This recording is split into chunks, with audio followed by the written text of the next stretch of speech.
क्यों चूल्हा बेकार बजोना में ताव दिखे वो पड़ोसी बेकार बजोना से लगाओ नहीं ए भैया वो औरत बेकार भी जना में छाव नहीं थे और कलाकार बेकार बड़े जना में गावे नहीं थे। हां हां हो बैठा था या मुड़ी धके सो जा इतना आराम कहीं मिली। हां ओहो औरत ये कहती है का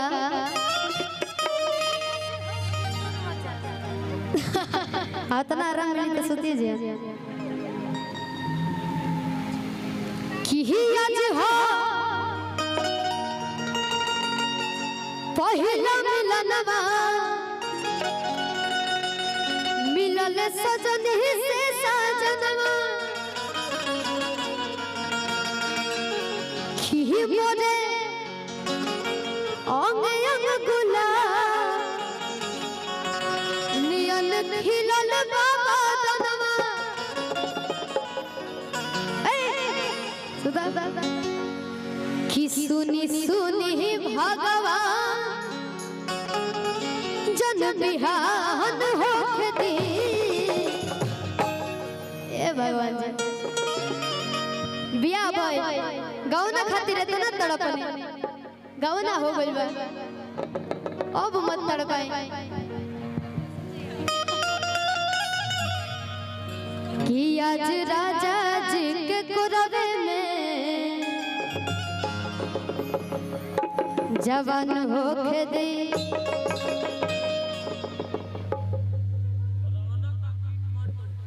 रौनक भाई की तरफ से बहुत बहुत रुपया कैसे अब उठा बहुत तरीका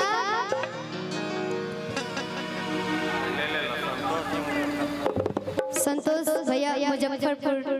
बहुत बहुत रुपया का आशीर्वाद कहो तरी कि आज राजा जी के कुरवे में जवान होके दे आज राजा जी के कुरवे में जवान होके दे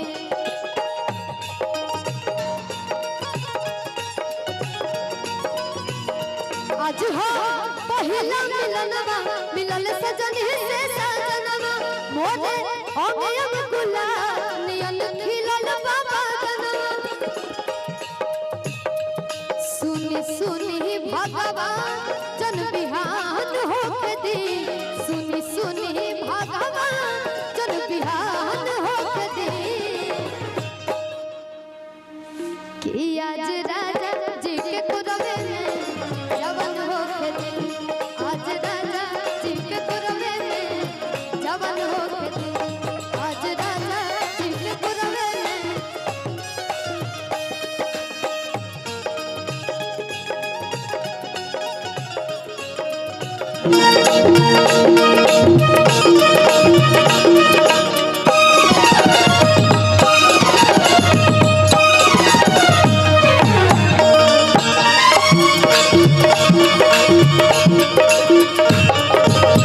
अच्छा लगा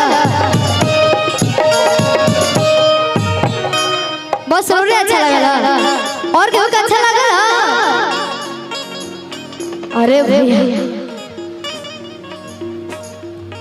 जब तक लाला नहीं के हो जाता ए ओहो हां हां कहत नहीं कि राजा जी के ओठावा से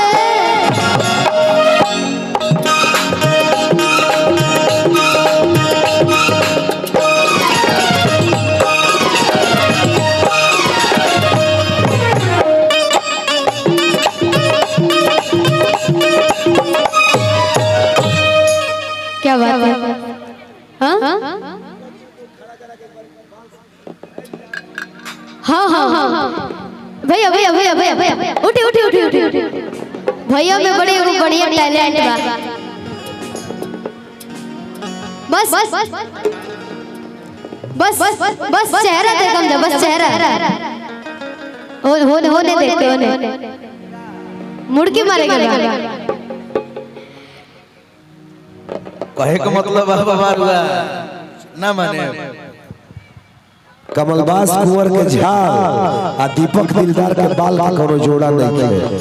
हम चाहब जे यूट्यूबर सब बड़े तनी 2 सेकंड दिखाई। क्या बात है भैया भैया एक बार कि राजा जी के उठावा से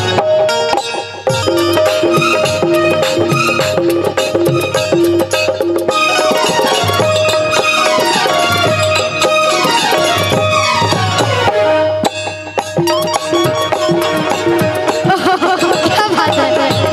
ए भैया का जोरदार ताली बजा दीजिए। क्या टैलेंट है ए छुपा ताड़ू अब तो हर बारी ओए ना हम कुछ नहीं जाना अब की बता हर बारी कि राजा जी के उठावा से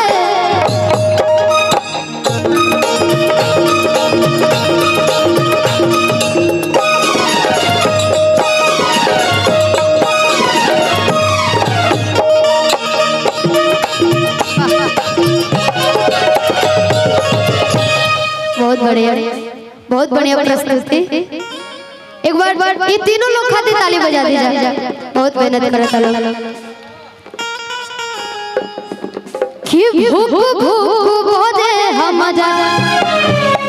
दिलवा के बाती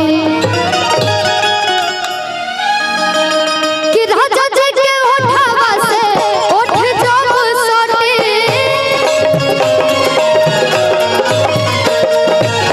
भूख भूख बोले हमारा दिलवा के बाती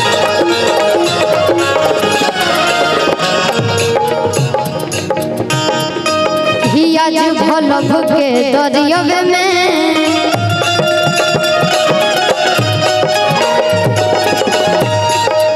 हिया जो